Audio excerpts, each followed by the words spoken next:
Long Hao Chen perlahan sadar kembali dan berkedip beberapa kali. Dari kelihatannya, bulu matanya yang panjang ini bisa membuat gadis manapun cemburu. Dia secara bertahap kembali ke akal sehatnya. Tiba-tiba berbalik dan duduk di tanah, dia berkata, "Apakah saya baik-baik saja?" Melihat tubuhnya yang tidak terluka, dia tidak bisa menahan perasaan rileks. Dia dikelilingi oleh keheningan total. Di dalam hutan, satu-satunya suara yang terdengar adalah tangisan burung. Menurunkan kepalanya, Long Hao Chen menemukan, di sisinya, tumbuhan liar tersusun rapi. Tertegun, dia mengusap pelipisnya sendiri. Apakah saya benar-benar tertidur? Apakah itu hanya mimpi? Oh, apa ini? Dia melihat cincin di jarinya. Itu adalah cincin berwarna biru yang memancarkan kilau, bukan semacam kecerahan metalik, tapi semacam kilau porselen atau batu giok. Pola dekoratif melingkar ditutupi oleh emas dan permata seukuran sebutir beras terletak di atasnya. Batu berharga ini benar-benar tertanam di dalam cincin dan menggunakan sentuhan tangannya, dia hanya bisa merasakan permukaan kecilnya yang halus. Lingkaran dalam cincin itu seluruhnya berwarna emas. Ditekan di dekat jarinya, jari itu tampak sedikit menonjol, memberinya perasaan aneh. Long Hao Chen menatap kosong. Dia segera menyadari bahwa semua yang terjadi sebelum komanya itu nyata, tetapi dia masih bingung, pikirannya penuh dengan pertanyaan. Apa hubungan antara gadis bisu kecil dan pria berpakaian putih itu? Juga, bagaimana pria berbaju putih membuat orang-orang berwajah ganas yang mengejarnya menghilang? Siapakah pemilik cincin ini? Untuk Long Hao Chen yang berusia 9 tahun, masalah ini hanya rumit dan dia sama sekali tidak tahu jawabannya. Berdiri, dia tanpa sadar pergi ke tempat di mana pengejar mereka menghilang. Segera, dia menemukan sesuatu yang aneh di sana. Setelah beberapa langkah, Long Hao Chen melihat bahwa di tanah yang semula penuh dengan rumput hijau, semua rumput telah menghilang dan berubah menjadi tanah tandus, dan area ini jelas-jelas cacat di beberapa tempat. Rerumputan hijau terluar hanya menyisakan bekas luka bakar hitam dan telah berubah menjadi warna yang sama dengan tanah hijau tua. Baiklah, mari kita berhenti memikirkan hal ini, lebih baik aku segera pulang untuk memberikan sup herbal liarnya kepada ibu. Long Hao Chen memeriksa dirinya sendiri, elemental training liquid masih ada di sana, lalu dia pergi dengan mantap. Dia mengambil pedang kayu dari samping sebelum pergi ke arah rumahnya. Namun, karena dia baru saja menemukan fenomena aneh, dia menghentikan langkahnya tepat setelah mengambil pedang kayu itu. Pedang kayu itu menjadi lebih ringan, seolah-olah itu adalah sehelai bulu. Faktanya, pedang kayu di tangannya bukanlah yang digunakan ksatria asli, pedang itu memang lebih ringan dan tidak dibuat dengan cara yang sama. Pedang ini terbuat dari kayu keras dan beratnya 3,5–4 kg, tetapi, meskipun demikian, dia membutuhkan pelatihan sebulan penuh sebelum dia bisa menggunakannya, pada saat itu dia memasuki Odin Hall. Apakah pedang kayu menjadi lebih ringan?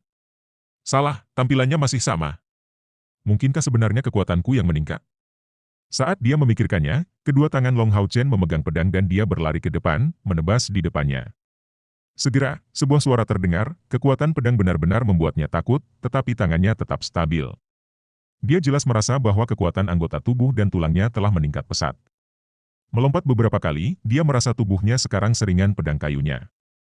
Ini setidaknya adalah kekuatan dari tingkat energi spiritual ke-20, kan? Dalam benaknya, Long Hao Chen masih teringat wajah acuh tak acuh dan keras kepala dari gadis bisu kecil itu dan bergumam, apakah kamu yang memberiku semua ini? Besok, saya akan menilai tingkat energi spiritual saya di aula. Bagaimanapun, mari kita temui tiang kayu itu lagi. Hati seorang pemuda tidak bisa terlalu rumit. Meskipun, hari ini, banyak hal yang membuat Long Hao Chen bingung, setelah satu pemikiran tentang fakta bahwa ibunya bisa minum elemental training liquid lagi, dia mengesampingkan semua masalah ini. Bagaimanapun, gadis bisu kecil itu adalah seseorang yang baru saja dia temui, jadi dia hanya berdoa untuk keselamatannya di dalam. Sebuah halaman kecil, 2 kamar beratap jerami, beberapa rak terjerat tanaman merambat, dan beberapa sayuran yang dijemur di bawah matahari. Ini adalah rumah Long Hao Chen. Ibu, aku kembali. Pintu pondok jerami terbuka dan seorang wanita petani keluar. Long Hao Chen melihat penampilan luarnya lalu berlari kembali padanya, segera mengungkapkan senyuman. Dia adalah Bayu, ibu Long Hao Chen. Penampilan Long Hao Chen sangat mirip dengan miliknya, seolah-olah dia diukir berdasarkan penampilannya. Meskipun Bayu hanya berpakaian dan telah mengalami banyak kesulitan, tetapi penampilannya yang sangat cantik bisa sangat mengejutkan siapapun. Satu-satunya hal pada dirinya yang tidak tampak sama dengan Long Hao Chen adalah warna matanya. Untuk Bayu, mereka berwarna hitam, sedangkan untuk Long Hao Chen, mereka berwarna biru tua. Namun justru karena penampilannya yang cantik ini, kehidupan mereka berdua semakin berat. Karena penampilannya yang cantik ini, Baiyu, saat sedang mengandung putranya, sering diganggu. Meskipun masalah ini entah bagaimana telah diselesaikan, bagaimana seseorang bisa menjalani kehidupan seperti itu? Meskipun mereka datang ke kota, Odin, dengan persetujuan, dia dipaksa untuk tinggal di sudut kota yang terpencil, dan mencuci pakaian adalah pekerjaannya, yang memungkinkan dia untuk mendapatkan penghasilan sedikit yang hanya cukup untuk menopang rumah tangganya. Chen Chen, kamu kembali. Bagaimana pemeriksaannya? Baiyu, dengan penuh kegembiraan, berlari ke arah putranya, memeluknya. Dia mengangkatnya, Long Hao Chen berusia 9 tahun yang tumbuh hanya di puncak perutnya. Dipengaruhi oleh keharuman ibunya yang lembut dan murni, Long Hao Chen dengan gembira menjawab, "Ibu, saya lulus." Baiyu tersenyum tipis, "Aku tahu bahwa Bai-Bai adalah yang paling mengagumkan.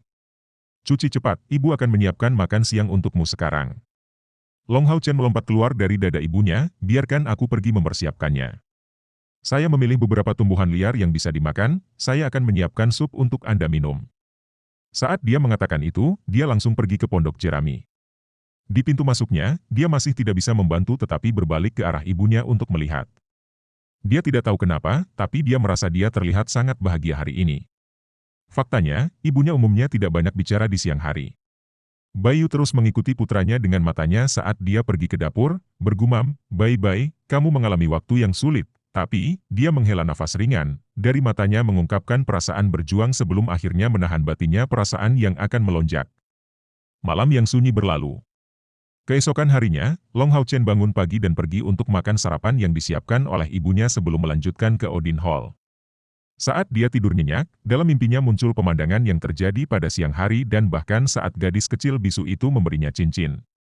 Itu membuatnya bersemangat sedemikian rupa sehingga di pagi hari, ketika dia bangun, dia terlalu tidak sabar untuk menunggu lebih lama sebelum pergi untuk memastikan berapa banyak energi spiritualnya tumbuh.